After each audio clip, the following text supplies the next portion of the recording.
Hello dear children, welcome back you all to Elga10 class, Unit 7, Day 6 session. Today we are going to learn about some more silent letter words, that is K and G. In some cases the letter will be present and the sound of the letter will be absent, that is called silent letter words. So we know some silent letter words with letter K. Is it children? Knife, knock, no, night. Likewise. Now I am going to play a video related to the silent letter words K and G. Watch the words carefully. Let us read some words where some letter sounds are silent. When K and N come together, then the sound of letter K is silent. Let's read some words. Knob. Knob. Here we can see that we only hear the sound of N and not the sound of letter K. That is why the word is knob. So the sound of letter K is silent. Let's see some more words. Knee. Knee. Knife. Knife. Knot. Knot. Let's see some more words where the letter sounds are silent. When G and N come together, then the sound of letter G is silent. Let us read some words where the sound of letter G is silent. Gnat. Here we can only hear the sound of letter N, which is N, and there is no sound of letter G. So the word is gnat. Gnat. Gnome. Gnome. Champagne. Champagne. Cologne. Cologne. Have you watched it out, children? And do you understand? When the letter N follows by letter K and G, the letter K and G became silent. The letter of N only makes the first sound of the word, and the K and G becomes silent. So now I'll have you practice the word. Take your SR 14 and 15, children. So look at page number 14, children. K silent words. Knob, knee, knife, knot, night, knit, knock and knuckle. Practice these words and look at reader page number 15. G silent words. Gnat, gnome, champagne, clone, camping, new, nav and nash. And read out the short story for these two silent letter words. When you are reading the short story, finger follow the words and double time repeat the silent letter word sounds. Look at the first line. Knell came to my house one day. Knell. Knell came to my house one day. He knocked on the door. He knocked. He knocked at the door. Likewise, spell the words 2 times and read it. Okay, children. After finish reading the short story, all of you take your worksheet number 10 to practice antonym words in the whole words part. Read out the questions and try to find out the meaning for the underlined word. Then guess the antonym word for the given word and tick it. Okay, read out the word, find out the antonym, opposite word for the given underlined word, children. Let's start to read and tick the answer.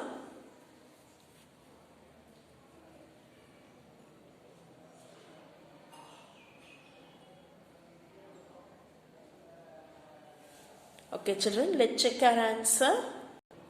Check out the answers. If you have done anything changed, recorrect it now itself.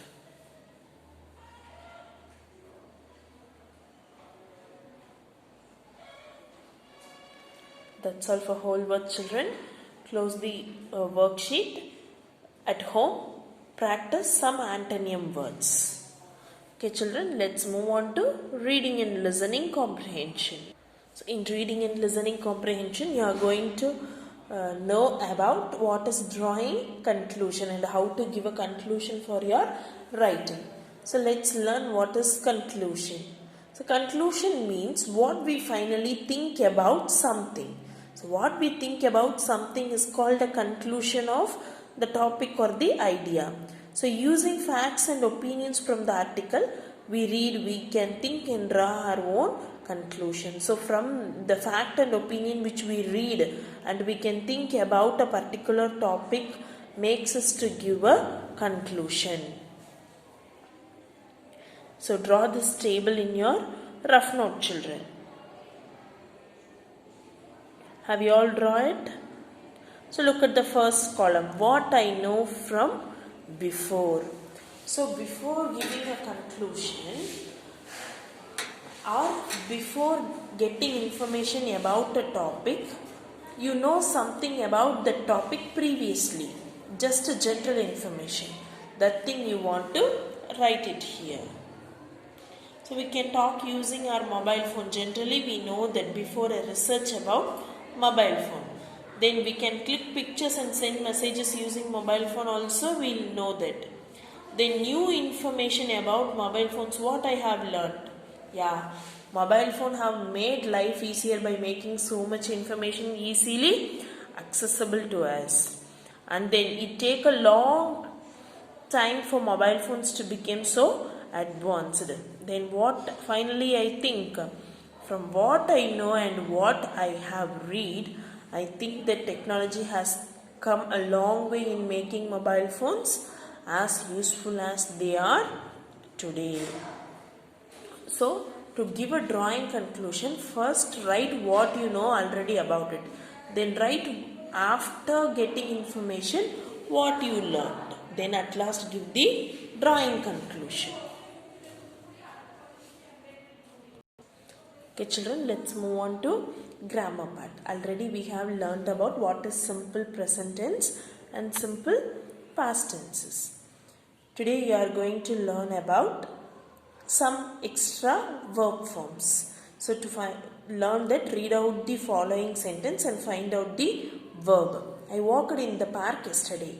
I saw a sick dog. So what kind of tense is that? Yes, past tense. When the verb carries ed, it is past tense.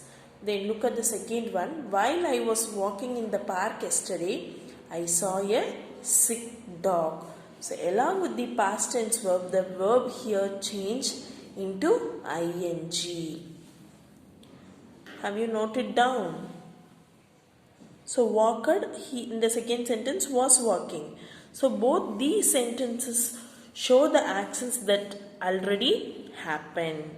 So in the second passage, it tells you that in the action was continuing. It not stopped at a particular period, but still it is continuing. But the starting point was earlier, but still it is continuing. So that is called continuous tense. So what is the helping verb we used here? Was, which comes under past tense. So was walking is called a past continuous tense. So to change the verb into past continuous tense, we need was or were plus verb plus ing.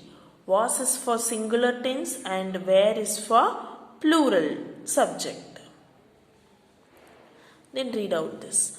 I walk in the park every day. I see a dog. I go play with it. So while I am walking in the park every day, I see a dog. I go play with it. So what the action has happened here? Walking.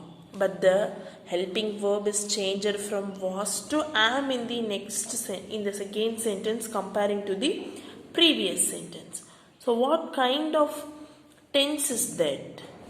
Yes, this is present continuous tense because every day the action is happening. So when every day the action is happening, it comes under present tense. So when am plus verb plus ing comes, it is present continuous tense. So this is the form of the present continuous tense. Am, is, or plus verb plus ing. If the subject is I, you want to use am. If the subject is singular, you want to use is. If the subject is plural, you want to use are. Then along with it, verb, main verb plus ing form. So now read out this sentence and find out the verb along with the helping verb.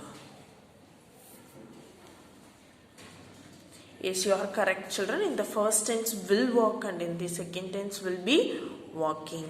When we use will, it tells you that the action will happen on tomorrow or next week or some days in the future. So we along with will, we cannot able to add am, is, or was, were. So instead of that, we use word be to mention that be form to find out what kind of tense is that. So will be plus verb plus ing is called future tense. Can you understand, children? So the verb will be indicates that something will be occur in the future and will continue. That is called future tense. The form of the future tense is will be plus verb plus ing. So this is the overall view of past, present and future tense. If the past form of helping verb plus main verb plus ing is comes under past, then in the present tense am, is, or. Then in the future the only thing will be. So and the past tense tells you about what the action has been finished already, and the present tense tells you what the action is happening at now, and the future tense tells you which the act has not yet been started, and it is our assumptions to tell that it may happen on the upcoming time. So that is called future tense. So once go through your SR to find out the tenses. Then look out these two sentences, children. The simple tense tells us about actions that are over at the time we talk about them. So simple tense tells you about what the action has been finished just now and we are talking about it. But the continuous tense tells you about actions that are still happening at the time we talk about them. So continuous tense tells you about that the action has been started already, but still it is continuing in the action. So this is the difference between simple and continuous. So that's all in the grammar part, children. Let's move on to writing and speaking expression. All of you take your writing and speaking expression part in your rough note and use cups and arms chart to correct your writing and collect an information about mobile phones, the life history of mobile phones, how it impact our life, how it is influenced in our life. You can write topic on your own, but the content has to be related to mobile phone and the history of mobile phones. You can get help from any of them, any of your friends, parents, relatives. You can get help of your staffs, and you can use some websites to learn about the history of mobile phones. So collect some articles or informations about the mobile phones, write it in your rough note. Later we will check it with our group members and share our ideas with the group members.